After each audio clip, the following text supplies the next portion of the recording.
Good morning, everyone. Thank you for your patience. This is our first Zoomification from the Village Zendo's new space. So, we have to work out a few little bits, but things seem to be going very well. It's so wonderful to see you all here in the Zendo. And when I'm able to see the big screen, to see all of you on Zoom. Thank you for coming here today by Zoom or by foot. It's great.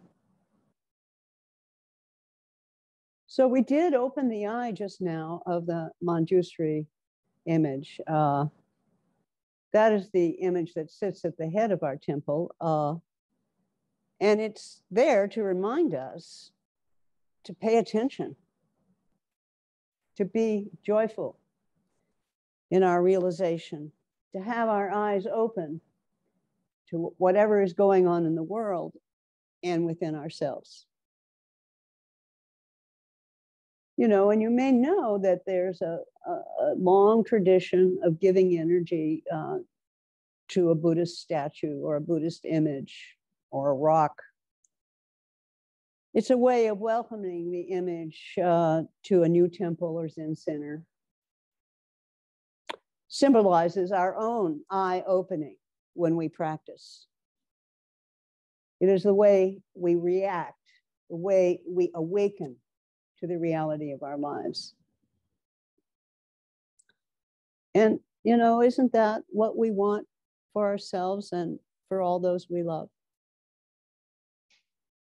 That our eyes be open, that we can see clearly, to appreciate ourselves, our life, and that of others. That we can find ways to serve and care for the life of the world. So truly today we honor the idea of opening our eyes. The service that we did today simply offers a physical ritual, a way for us to remember our own intentions while practicing together, online or in person. The ritual itself is simply offering a touch of clear, water-filled paintbrush to the eyes of our Manjusri Buddha statue. And that symbolic gesture can inspire us, each of us, to stay awake, to keep our eyes clear and open, to see ourselves and the world as it is right now, not as we might want to make it, but as it is, to clarify our insight, to clarify the way we see our lives and that of those around us and that of this whole world and this whole earth that we live in.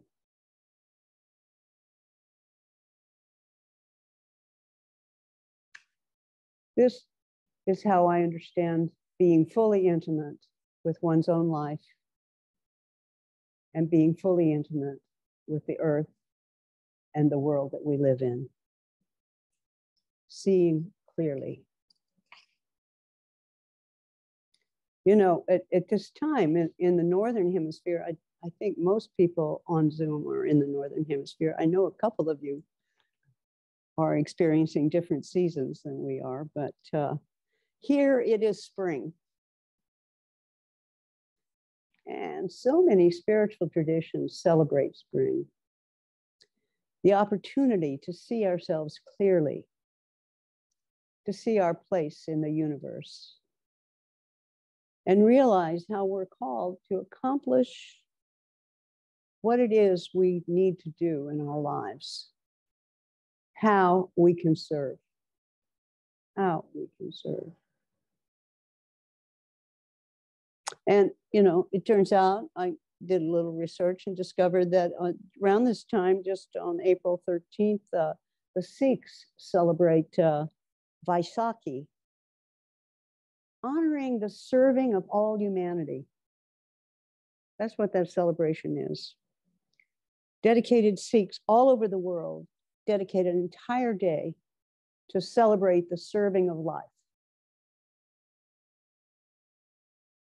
And Passover, going on right now, the Jewish celebration of liberation. Meanwhile, all this time, Ramadan is going on. It's so amazing. A time of self-discipline and charity for those less fortunate. What a way to celebrate spring. And of course, today, for the Christians, it's Easter Sunday. Jesus's resurrection after death. The symbolic promise that one's death is not the end of one's gift to the world. That it might be so. That one's death is not the end of one's gift to the world. There is a continuity implicit in the soul's journey to loving benefaction. So it's spring. And all these traditions emphasize individual and community. They're not two. The relationship and responsibilities of the individual to the community and the community to the individual. The caring and service are of prime importance to the world's religions. So it's this time of year that we celebrate that interconnection.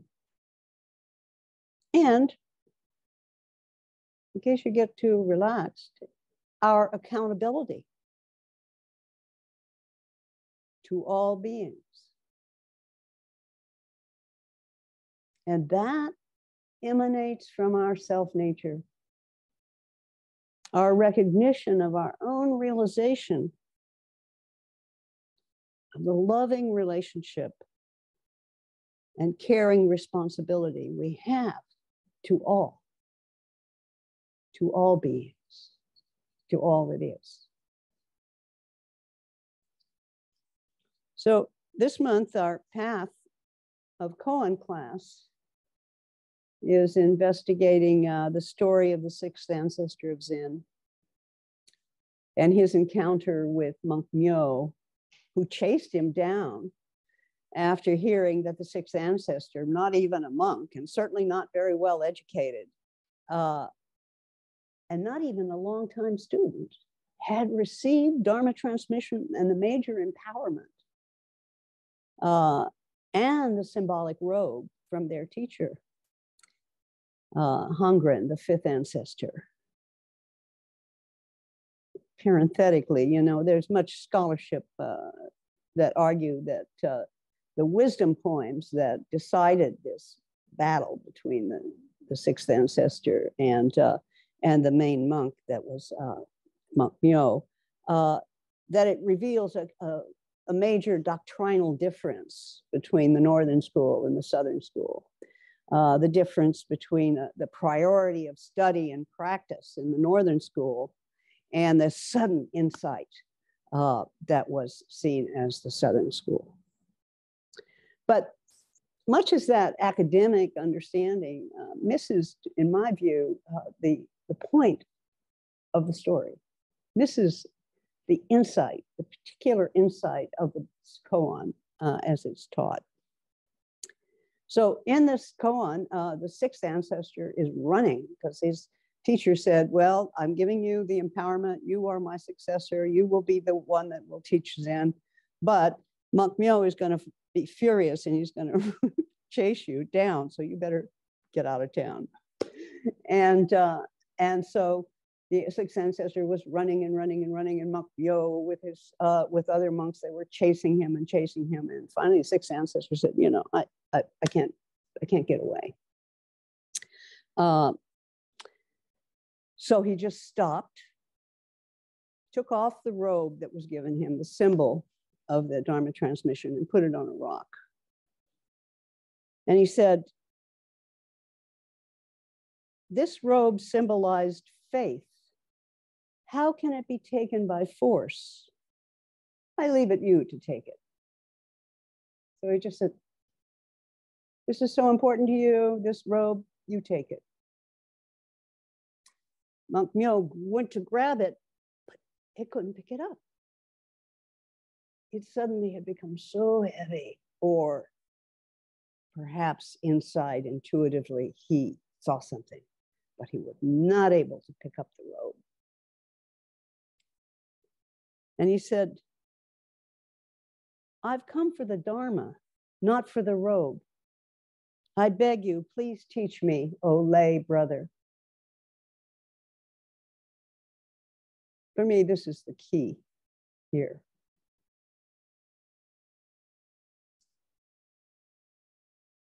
You come for the practice? To remember that's what I came for. I came for the teaching. I came to be free, to be able to act with wisdom in my life, not for any gain. When you're hearing Monk Myo say the same, that he came for the Dharma, not for the robe. The sixth ancestor said, ready to offer the Dharma now, thinking neither good nor evil. At such a moment, what is the true self of Monk Myo? Think neither good nor evil. At such a moment, what is the true self of Monk Myo? What is your true self?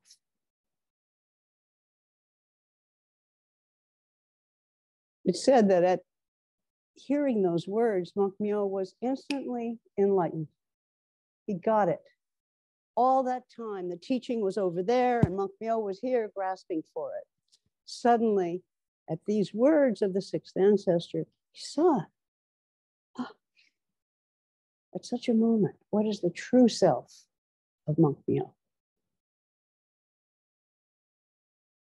What did he see?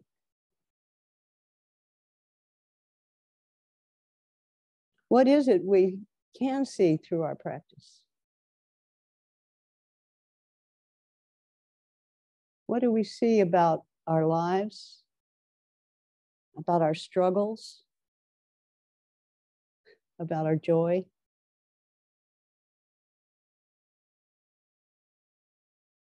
Isn't that the same answer that Monk Myo experienced when he took to heart the sixth ancestor's words? Think neither good nor evil. Push aside the judgment. At such a moment, what is the true self of Monk Myo?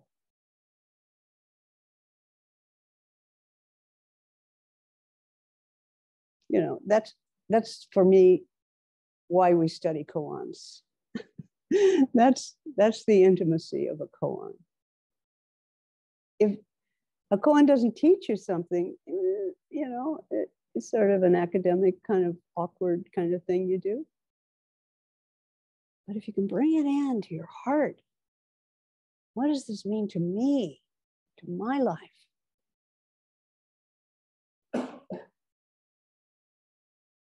Think neither good nor evil right now.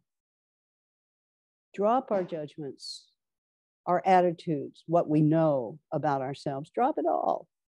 What is the true self at such a moment right now?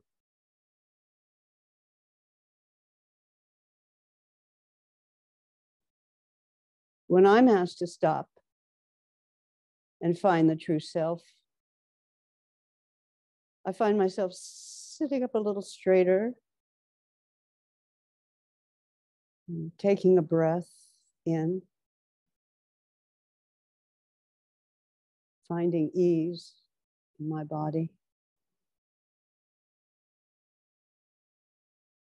listening to my heart, not to the chatter, but to my heart. So I ask you, what is the true self that you're experiencing right now?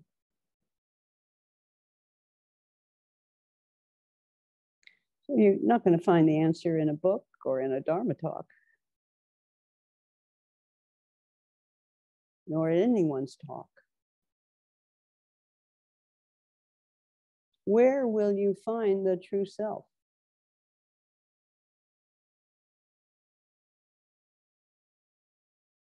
Isn't it in each breath, in each step that you walk, in the eye that sees and the ear that hears, the hands and minds that function in your daily life? We drop our ideas and fantasies about everything and our fears, and we simply sit quietly, which is why we practice zazen. We can find ourselves closer and closer to our true nature, to who we truly are.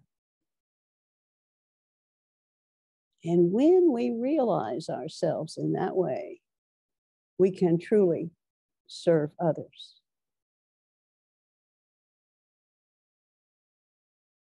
Because we realize at that point, as Dogen taught us, that our self is like a river that flows.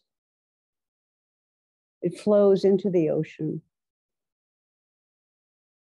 The ocean receives the gifts of the world. And the river that gives of itself receives the ocean's nourishing energy.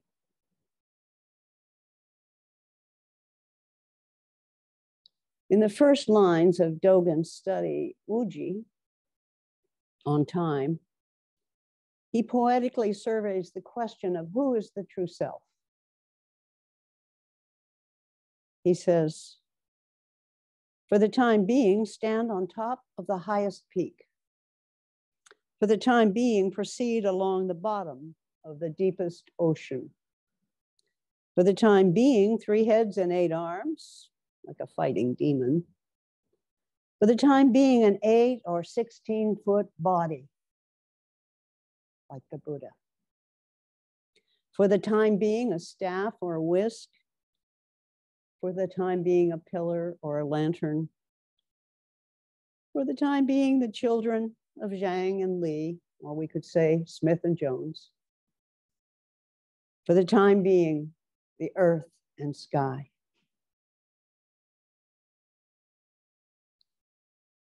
Here, Dogen is embracing how our minds shift each moment of time. The possibility that each moment can reveal to us our true self. At such a moment, what is the true self? Maybe right now, the true self is being a patient or impatient listener. Just sitting here, allowing our true nature, our constantly changing self, to arise and fall like our breath. How do you answer the 6th answer's question? At this moment, what is your true self? Now a fighting demon, now a blissful Buddha, now just me.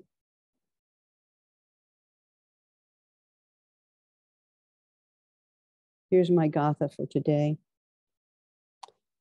We are each a precious drop of the universal flow, distinct, worthy, flowing at each moment of time.